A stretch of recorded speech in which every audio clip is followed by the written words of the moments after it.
This is going to be the most controversial thing that I say up to this point, and I honestly don't care. I feel like I have to say it.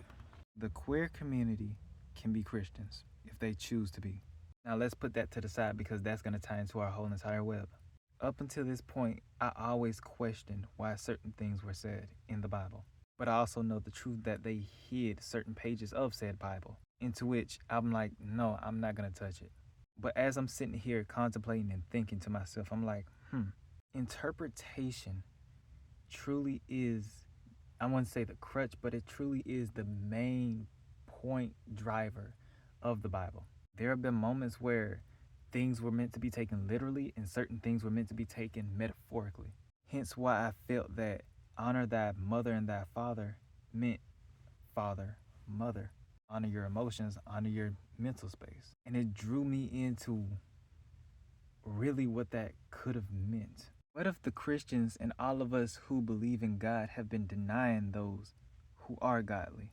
But because they are queer, we question them or we're like, no, you can't be a part because of what's stated in these texts. And yet they're probably still there, unknown, because of how we're supposed to reinterpret them. I mean, for the longest time, we all thought that the apple was the fruit that Eve and Adam ate, when really it could have been a pomegranate or it could have been something metaphorical to the S word. This is the driving point here. I want to get back, and I will. No, I'm getting back into reading the Bible because I really want to understand specific things that were stated and why they were stated. Because a person who is queer naturally, they didn't just get that automatically for no freaking reason. Even in a system that's indoctrinated with like, oh, you're supposed to be this, you're supposed to be that, and yet they somehow ended up like that. Why is that the case? Why is it that we have such pure-hearted souls and yet we still have evil people across this planet ruling everything? Well, it's coming to an end, but you see what I mean. Why is it that there was a being who could walk on water, and yet we still cannot understand to this day how that was taking place or how it even happened? And even if we can, the point still stands. There are metaphors as well as literal / actual things that happen in the Bible. Those pages are not only textbooks, those are history books specifically. And they're meant to guide the future generations via metaphors so that they can easily understand.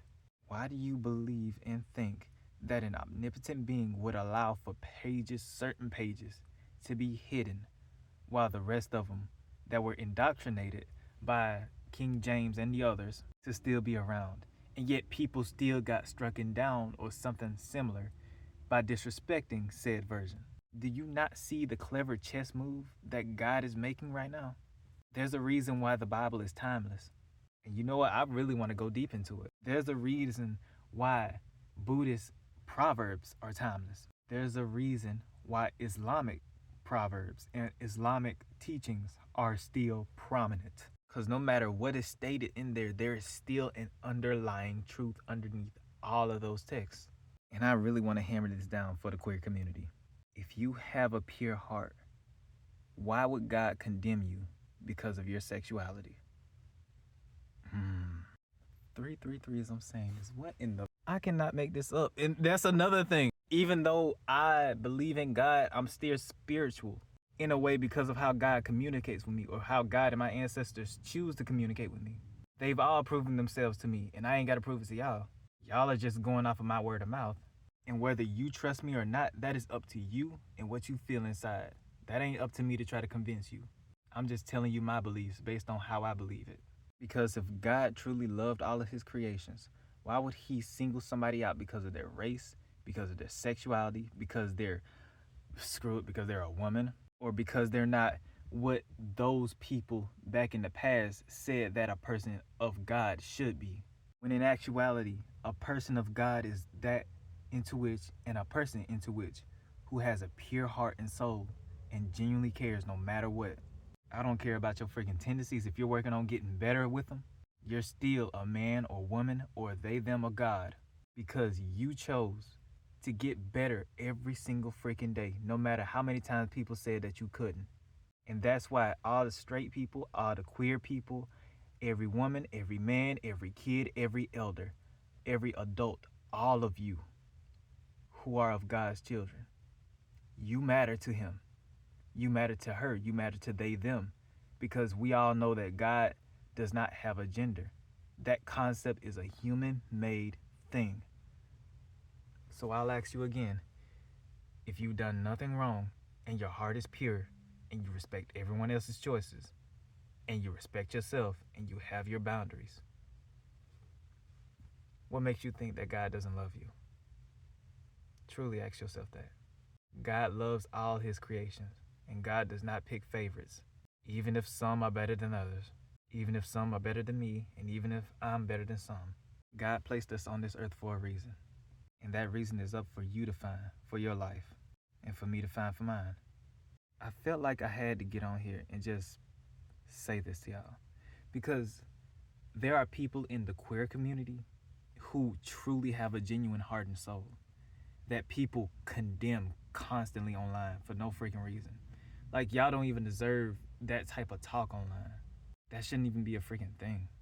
And since all of us are a reflection of God, because literally everything from this to me to this thing in your hand, if everything around us is God, then that means that you were meant to be. And yes, that may include the evils, no matter how many times or how much that we do not like them. If they're still here, they serve a purpose for the greater good. And that is a hard pill to swallow. Because let's not forget, Lucifer / Satan was once God's angels. Well, was once God angel. And let's not forget that the divine spoke light into being via compression of entropy thereof. And as I wrap this up, because this is truly going to be a young elder podcast. You matter. No matter how many times people say that you don't. You matter in this life. So do not take that with a grain of salt. Take that to heart. As long as you got a pure heart, God will always love you. No matter who you are, no matter your sexuality, no matter your race, no matter your age, no matter your gender, no matter who you are at the end of the day. As long as you have this,